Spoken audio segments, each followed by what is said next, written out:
Our next question is from Daniel in Nicholasville, Kentucky, and he asks, does the Sethite worldview imply that one can be children of God by natural lineage?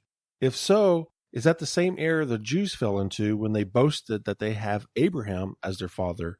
Or as a negative example, Seth being the good seed and Cain being the bad seed, could we liken that to the extreme fundamentalist idea that a certain ethnic group having the mark of Cain are unredeemable? Yeah, it's kind of akin to all that. The Jews in the Gospels are basically claiming election by virtue of Abraham. And again, if you believed that Genesis 6, was another manifestation of an elect line back to Adam, if you take the Sethite view, the human view only, and if you believe that this is about an elect line back to Adam, then you'd fall into the same kind of thinking. Of course, nothing says that any line was elect prior to God's creation of Israel by virtue of Abraham and Sarah. That's when you get this election language in the Torah, and it's always about Abraham and Sarah's descendants, Israel. So that kind of thinking, though, can get transferred to other passages, and of course it does.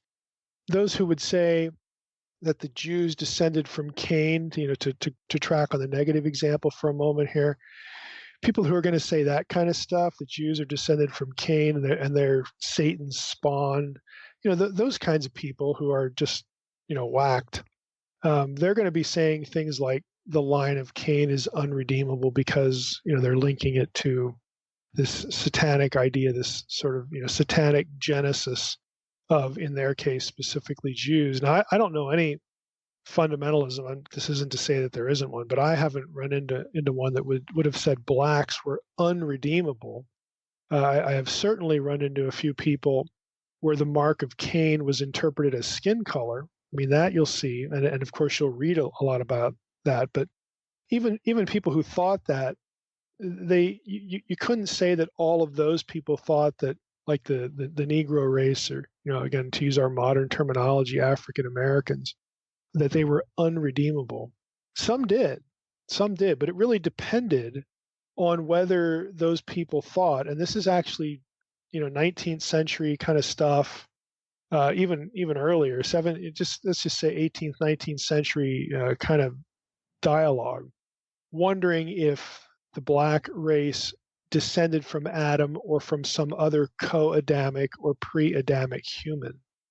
This kind of, again, biblical nonsense, and of course biological nonsense, arises from this crisis in these centuries of having to explain from the Bible, and that's in air quotes, explain from the Bible where these other races, these other humans that explorers are encountering, where they come from.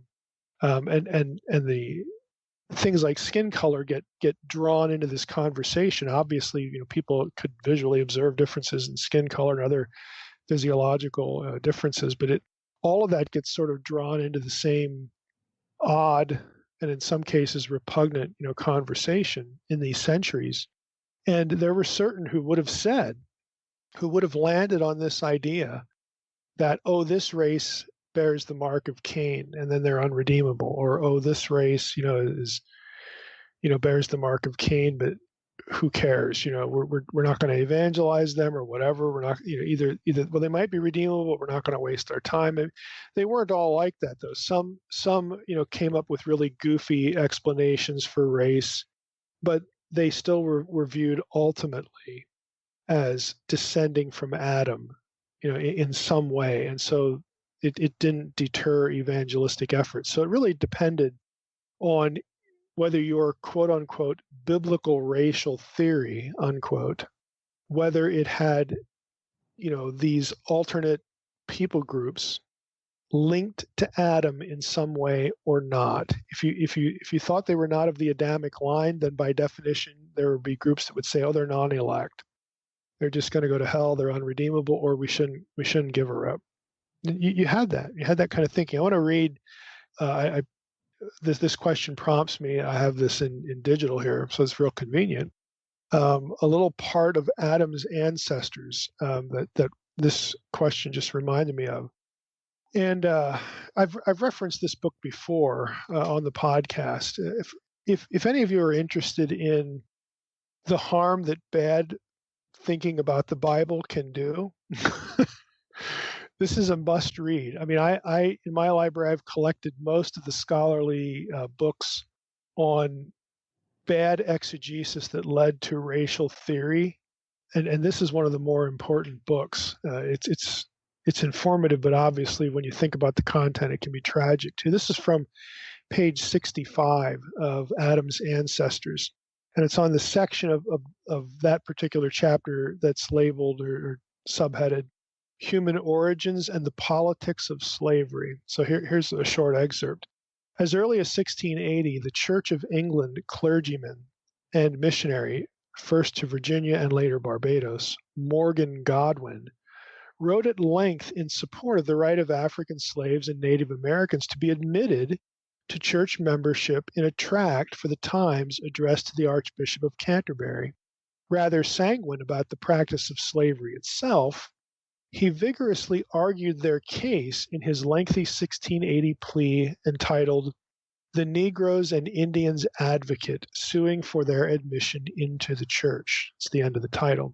Godwin was fully aware that what he called the, quote, pre-Adamites' whimsy, unquote, was being deployed first to, quote, derive our Negroes from a stock different from Adam's, unquote, and then to, quote unquote, brutify them. His intention, by contrast, was to, again quoting from the tract, to prove the Negro's humanity, unquote.